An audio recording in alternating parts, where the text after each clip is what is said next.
Here's Smithers literally hiding in a closet in season 13.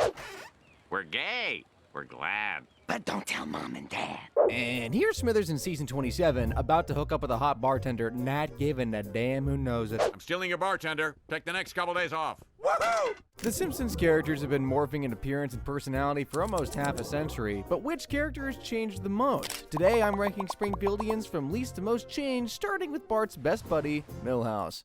This little blue-haired nerd is one of the few characters who made their debut before The Simpsons ever premiered. While Milhouse wasn't on the Tracy Ullman show, he does originate from this 1988 Butterfinger ad.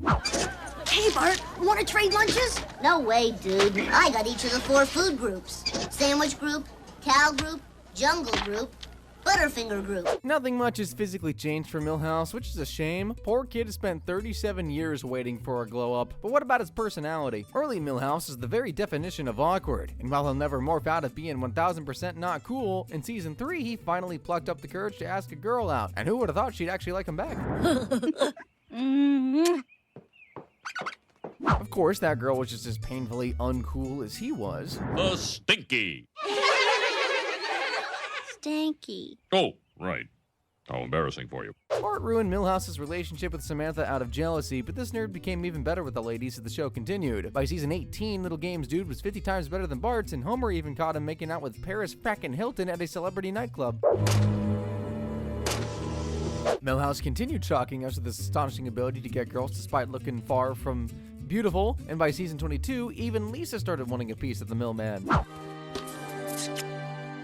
Lisa, does this mean you like me? Yes. No. I don't know. You know what? I'm super proud of how far Milhouse has come. I mean, I was kinda expecting him to need decades of therapy after this little mishap.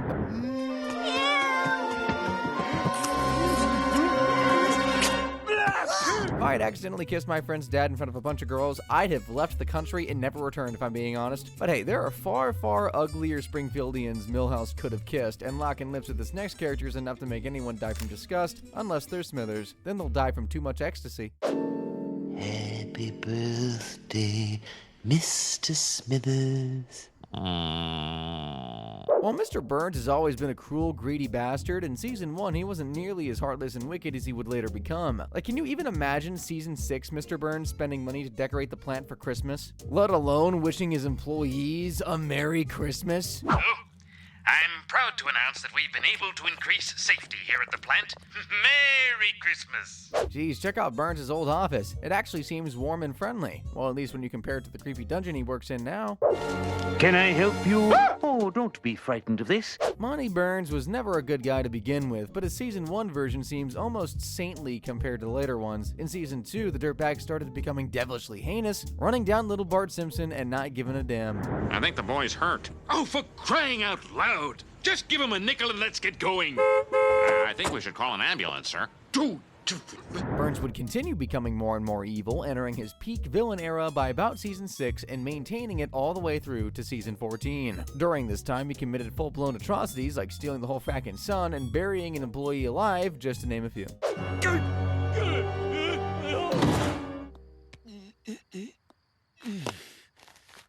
He simmered down a bit after all that, but still remains absolutely pure evil. Being wicked is a part of Monty Burns' character, but he's also portrayed as a frail old man. As the show went on, Burns being a weak old man became more and more exaggerated for comedic effect. In the early seasons, he was still strong enough to print a check, just about. Fast forward to season 12, and he ain't even a match for a hand dryer. Turn it off! Mr. Burns' teeth and nose became smaller around seasons 4 to 5, and by the modern seasons, his eyes morphed to become more round and bulging. Burns' voice retained that excellent villainous tone for decades, but by season 33, fans couldn't help but notice how much it had changed. Life could end at any moment, so we have to jam as much evil as possible into each remaining day. Which, I mean, voice any character for 33 seasons... they're bound to change. Burns' voice sounds softer, more frail now, and that's purely down to his aging voice actor. Harry Shearer is in his 80s now. He's almost getting as old as Mr. Burns himself, and I hate to be a Debbie Downer, but what will The Simpsons do if he passes? He voices like 7 other major characters, including Flanders, if you can believe it. This diddly dude first appeared in Simpsons Roasting on an Open Fire, where he put Homer's sad little string of lights to shame with a full-blown North Pole extravaganza. Simpson! What is it, Flanders? Oh, do you think this looks okay?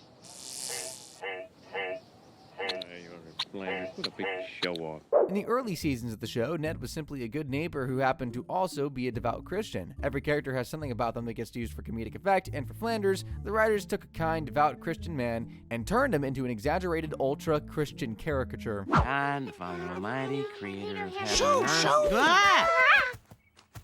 Heaven and earth, where were we? Oh, now I'm lost. This process of oversimplifying and exaggerating a character's personality, reducing them to a single trait that becomes their defining characteristic, is called Flanderization, my dear friends. And yep, Ned Diddly Italy started that term. I mean, this dude is so committed to the Bible's commandment, love thy neighbor, he once sacrificed his own bomb shelter and then his own life for the same neighbors who wouldn't piss on him if he was on fire. Flanders is the only useless person here.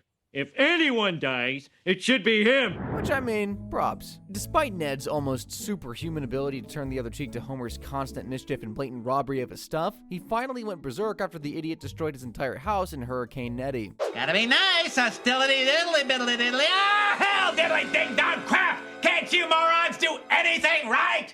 You are the worst human being I have ever met. A lot of characters would have got a gun and shot Homer right in the noggin. Not Ned, though. Sure, he had that little outburst, but he's way too kind-hearted to turn to physical violence. Oakley dokley, that's pretty much it for Ned Flanders' transformation. Let's move on to a character who's the complete opposite of him, Barney Gumble. Say, Yvonne, remember when I said I'd have to send away to NASA to calculate your bar tab? Oh, yeah! I guess years of alcohol abuse affects your liver and your hair, because in season 1, Barney was a frackin' blondie. Yeah, so his hair changed to brown because it was easier to animate. Living a life of alcoholism ain't so easy, though. Especially when you do embarrassing like this at least 4 times a week. Well, I'm off to market! Precious alcohol! Barney's alcohol problems became worse as the show went on, although he did try to at least get sober in the episode Days of Wine and Doses. Get ready to meet the clean and sober Barney Gumble! Whee! Give me a beer! Well, you know you got a booze problem when you're actually living at a frackin' bar. Barney only really morphed from being a blonde, slightly thinner mess to an even bigger brunette mess. Frankly, I don't think he's ever gonna morph out of being a raging alcoholic. I mean, his mighty belch might even be more iconic than Homer's. Ew, gross. Barney's belch wasn't always so loud and powerful, though. His season 1 burp almost seems polite by comparison. But I don't know. They're pretty selective. By the way, no matter how disgusting Barney becomes, he's still way out of these 2 gals' leagues. Patty, hello, Selma. You both look well. Thank you. Marge's big sisters haven't really morphed that much, but they're still the same old mean, grouchy chain smokers they were in season 1, although Selma did ditch the blue jewelry for orange and Patty's dress became a lighter, brighter shade of pink. Clothing wasn't the biggest change for Thing 2 of the Beauvoir twins, though. Patty officially came out as a lesbian in season 16. Marrying a woman. I'm gay. Yeah, big surprise. Hey, Marge, here's another bomb. I like beer. Homer's being a total douche here, but annoyingly, he's kinda right. Throughout the show, there have been a few hints that Patty's gay. I mean, she couldn't have been more of a tomboy when she was a kid.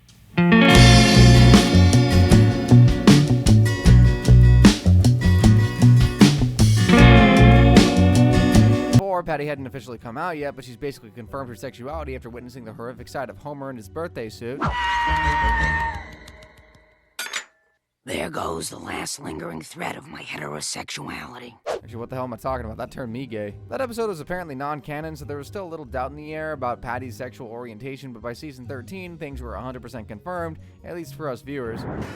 We're gay. We're glad. but don't tell Mom and Dad. So after coming out to her family in season 16, Patty planned on marrying Veronica, but when she turned out to be a he, the whole thing fell apart. Since then, Patty's love life has been pretty much hopeless. That's it for her character changes, but what about Selma? Probably her biggest morph is maternal instincts. Selma used to be quite content living with just Patty and their iguana Jub. You make me feel like a natural woman.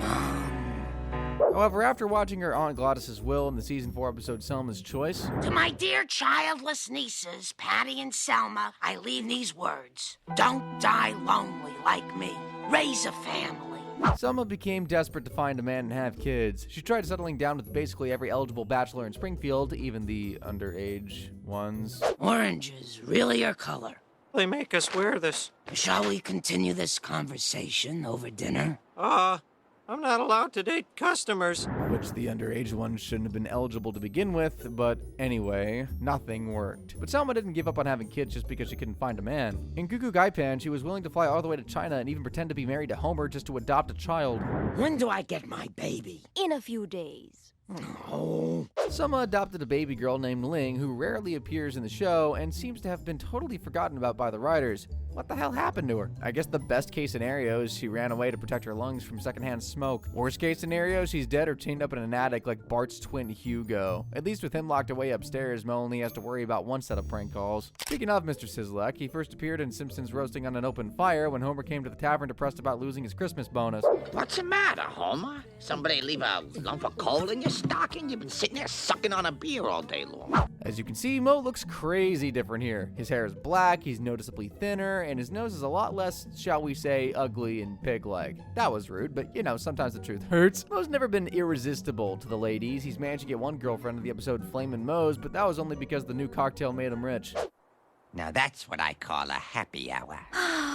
After Homer exposed the secret ingredient of the Flamin' Moe, the tavern returned to being a dirty, pathetic hovel. Moe's girl took off faster than Snake does after robbing the Quickie Mart, and he probably thought he'd be a single Pringle for life. But just like Milhouse, he became better with the chicks as the show went on. I mean, only the most certified player could get a girl to marry him in under 5 seconds.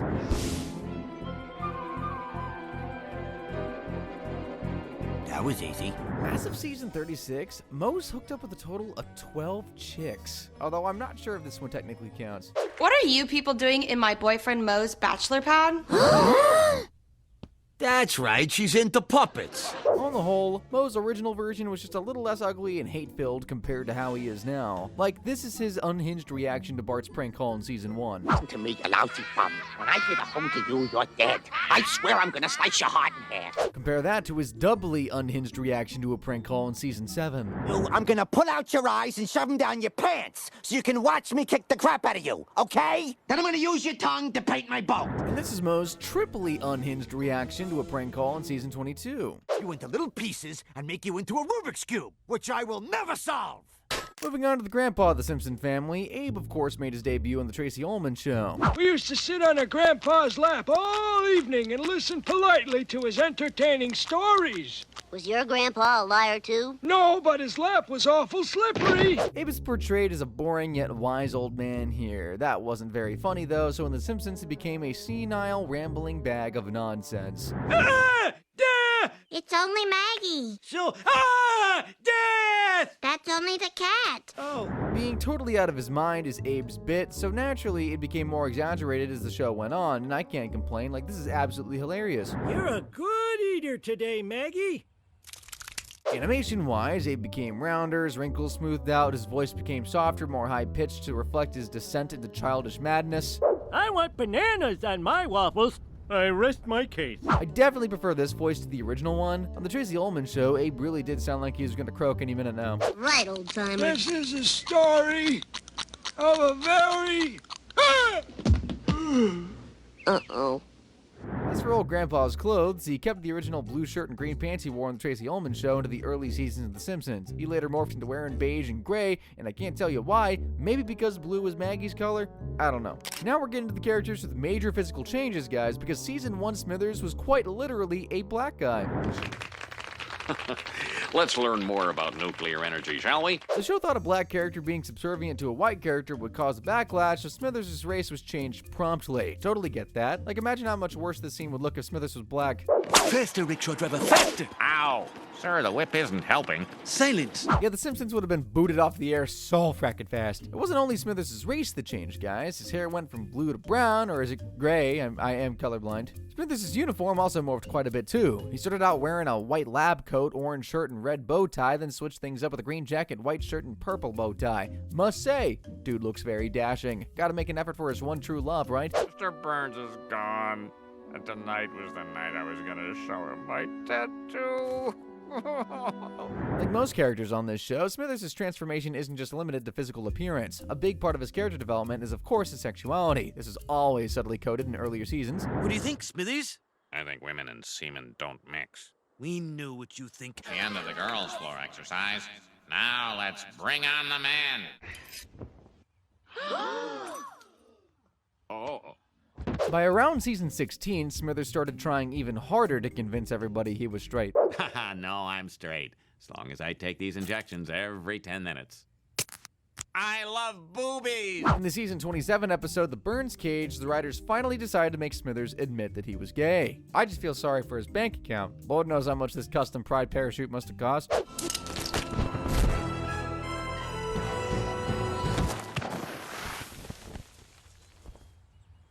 The near-death experience forced Smithers to confess his love for Mr. Burns, but if a rainbow parachute with his face didn't get the message across, I don't think words ever had much luck. I'm in love with... Don't take this the wrong way, but you mean nothing to me. Someone I give less thought to than a little piece of popcorn stuck in my tooth.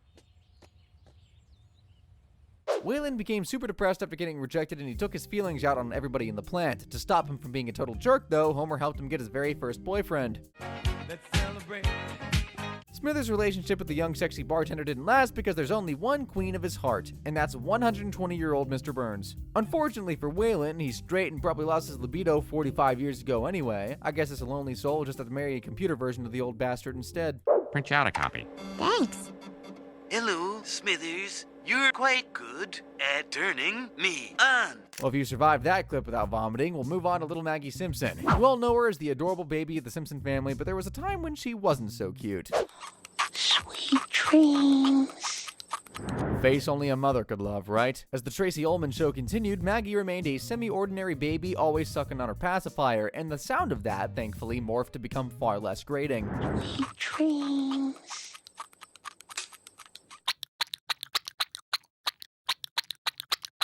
Hear the difference? The sucking got faster and took on a less plasticky tone, but that's probably hard to notice next to Maggie's insane physical changes. The crazy, hideously pointy appearance of her original character eventually faded away as the Ullman show continued, and by the Simpsons' 1989 debut, Maggie was totally adorable. What do you think, kids? Nice try, Dad. Stewie Griffin could never fit his big ugly head in that starfish suit. Speaking of evil genius babies, by around season 5, Maggie started showing signs of being more than your average 12-month-old. Look, Maggie! Maggie's intelligence isn't limited to drawing her name either. Oh no, in season 6, she clearly saved herself from getting mugged by Mr. Burns.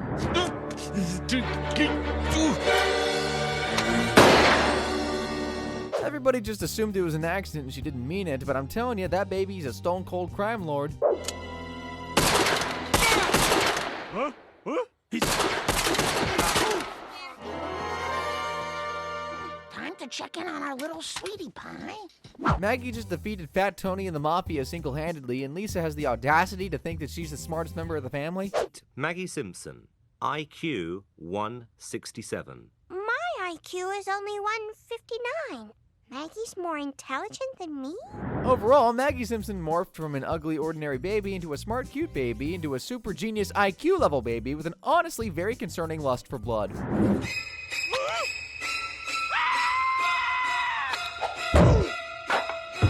Good thing Simpsons characters don't age. If Maggie grew up, she'd probably be a more dangerous criminal than Snake. I guess she's more like Bart than good as gold Lisa. Only kidding. All the Simpson kids can be little hellraisers when they want to be.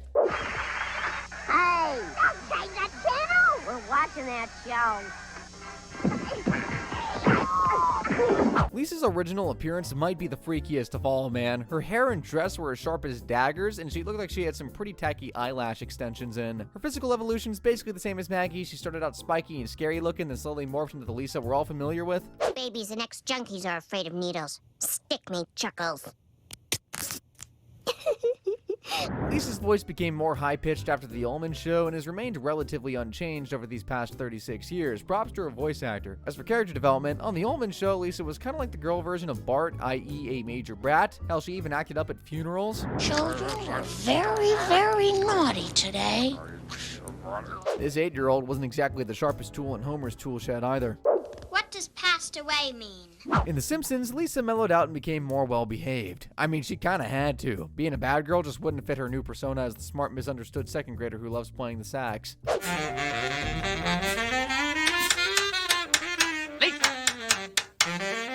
Lisa Simpson! That was basically all her character was in the early seasons of the show, but she later morphed to become a vessel for social and political issues. It started with her becoming a feminist. In season 5, she famously declared war on the sexist Malibu Stacy dolls. I can't believe you're just gonna stand by as your daughters grow up in a world where this is their role model. In season 7, Lisa became vegetarian. No, I can't. I can't eat any of them.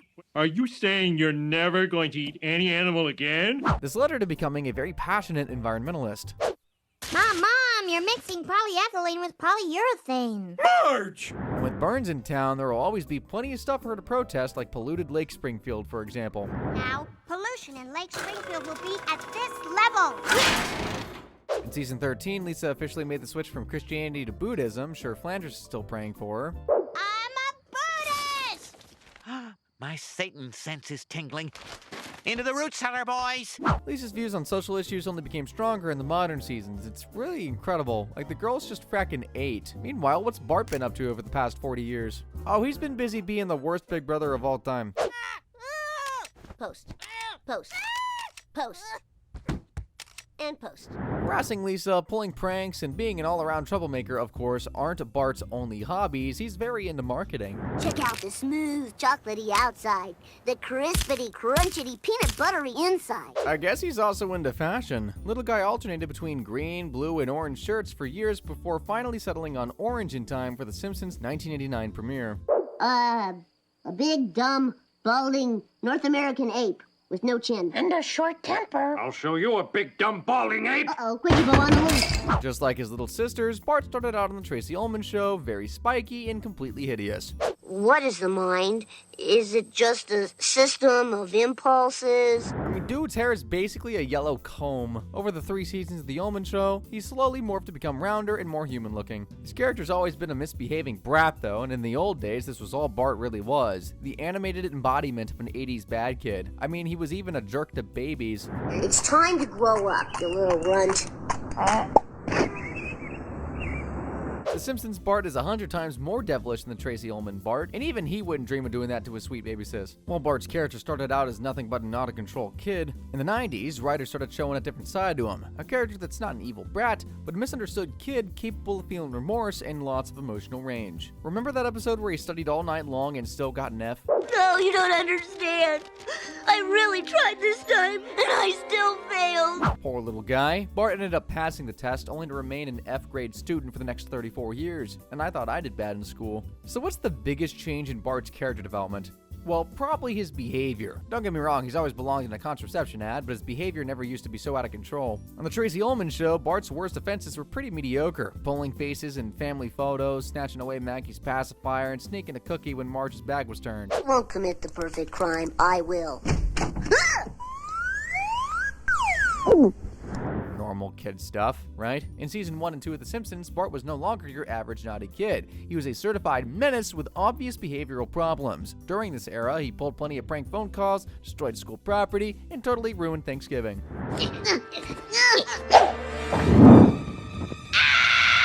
In season 3, Bart's pranks started becoming noticeably more evil and elaborate. In Radio Bart, he convinced the entire town that a little boy was trapped down a well. Then in Bart the Lover, he just flat out catfished his teacher to tears. Bart's schemes became steadily more and more diabolical, and his bad behavior would reach its peak during the mid-seasons of the show. In Miracle on Evergreen Terrace, he literally destroyed Christmas.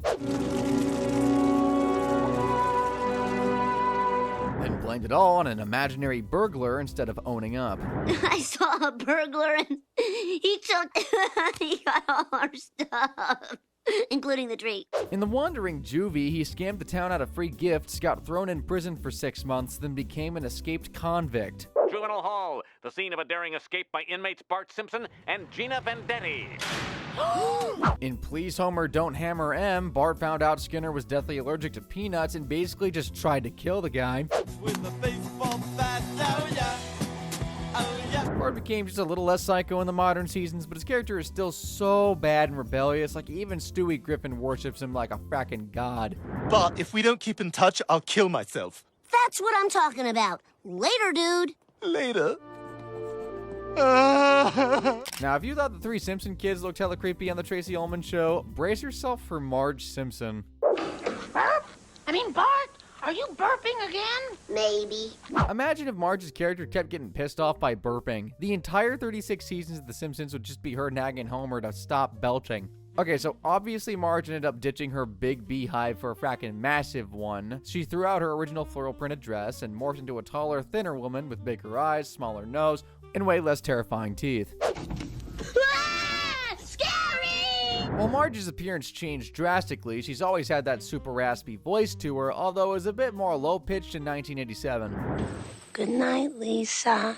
Good night, Mom. Sweet dreams. The voice morphed to become more high-pitched and upbeat, then remained the same for the majority of The Simpsons. Julie Kavner obviously ain't getting any younger, so Marge's voice became noticeably more gravelly around season 34, simply due to her aging voice actress and doing the voice for 34 seasons. It's a nasty little monster called the Pookadook. Only special people see it. People like... That's all of Marge's physical changes, but what about her character development? Well, on the Tracy Ullman Show, she was a 50s-style housewife who only existed to nag stupid Homer and scold misbehaving Bart. However, in The Simpsons, her character was given more depth and plenty of storylines beyond family life. Remember when she got that job at the power plant? Well, have fun. Marge also became a cop in the Springfield Connection. They didn't have my size shirt, but you get the idea. She's dabbled in social activism as well. Remember that time that she led a protest against the violence in kids' cartoons? Ask all the parents in Springfield who are concerned about this to write in and let the cartoon makers know how you feel. Thank you. And how has Marge morphed as a parent throughout the show? She's never been super strict, but her early versions scolded Bart far more harshly and frequently. I hope you're happy, Bart. You ruined Thanksgiving.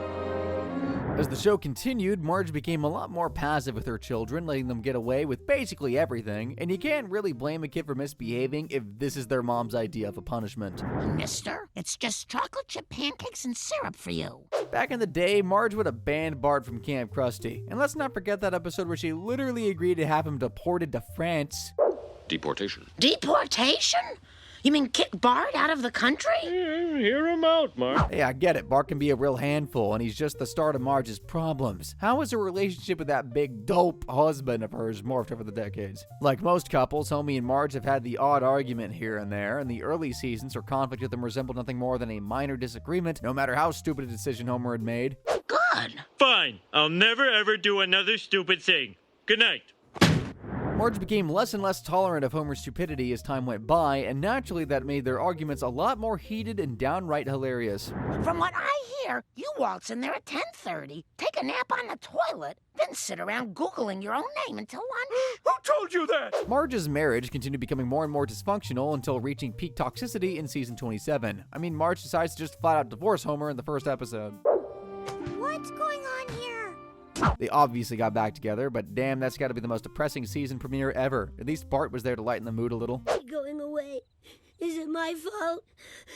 Just kidding. I have been waiting for this. All in all, there's no real limit to what Marge Simpson can do, but she simply prefers being a mom and housewife, which is perfectly fine. It's her choice after all, and honestly, maybe it's for the best. Lord knows what her idiot husband might do if she's not home to keep an eye on him. Probably something like this. Time to open the envelope I gave you.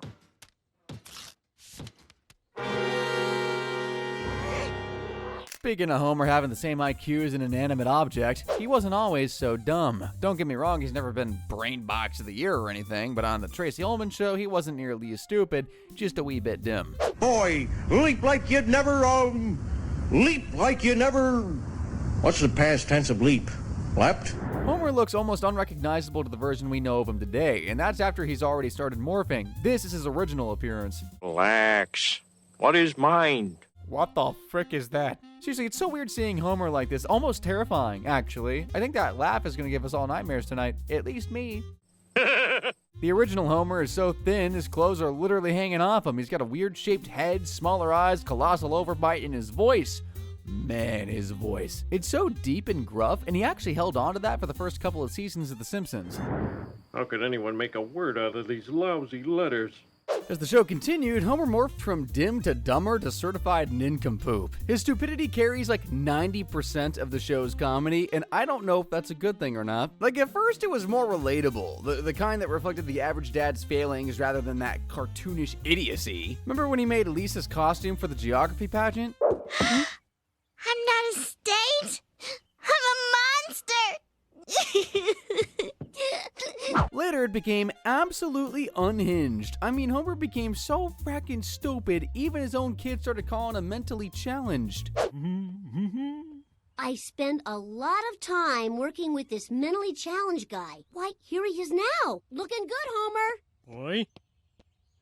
Homer's voice here is more high-pitched and childlike. It's that dopier tone we've all come to love. You probably think Homer's voice changed to reflect him devolving into a full-blown man-child, but in reality, his voice actor Dan Castellaneta just found the deeper original voice too hard to sustain. Fun fact, Homer's initial voice was actually a loose impression of the actor Walter Matthau. I have a fried shrimp sandwich and a chocolate frap.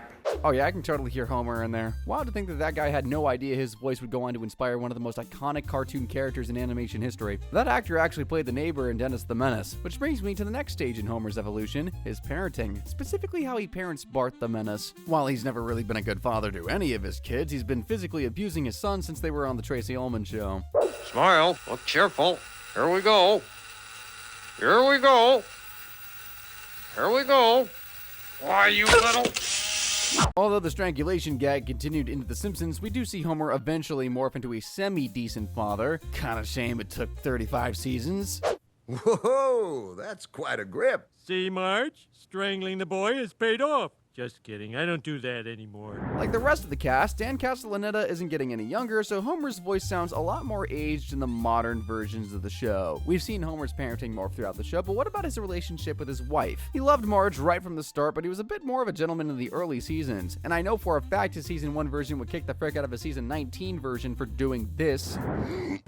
Marge, your back is so sweaty, I'm starting to slip off. A-hole just forced Swipe to carry him up a frackin' mountain. Speaking of Homer being unathletic, how has his relationship with junk food evolved over the seasons? His original version was basically a skinny legend. The fat, only moderately gluttonous Homer existed from the later seasons of the Tracy Ullman Show up until season 1 of The Simpsons. Like, it's hard to believe these words once came out of the Homer Simpson's mouth.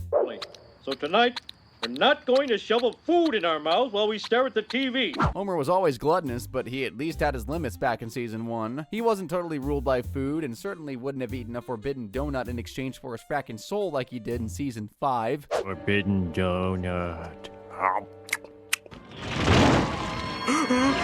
Overall, Homer Simpson has morphed from a thin, uncanny-looking, rough-edged figure to a pudgy, lazy, beer-chugging oaf with big, bulging eyes. We've seen his parenting go from bad to worse to better, we've witnessed his intelligence go from 8th grade to kindergarten to rock, and we've watched his appetite grow from normal to greedy to absolutely monstrous. Homer is undeniably the most morphed character in The Simpsons. But which version of him do you guys prefer? Let me know down in the comments below and click the screen to see more videos like this one.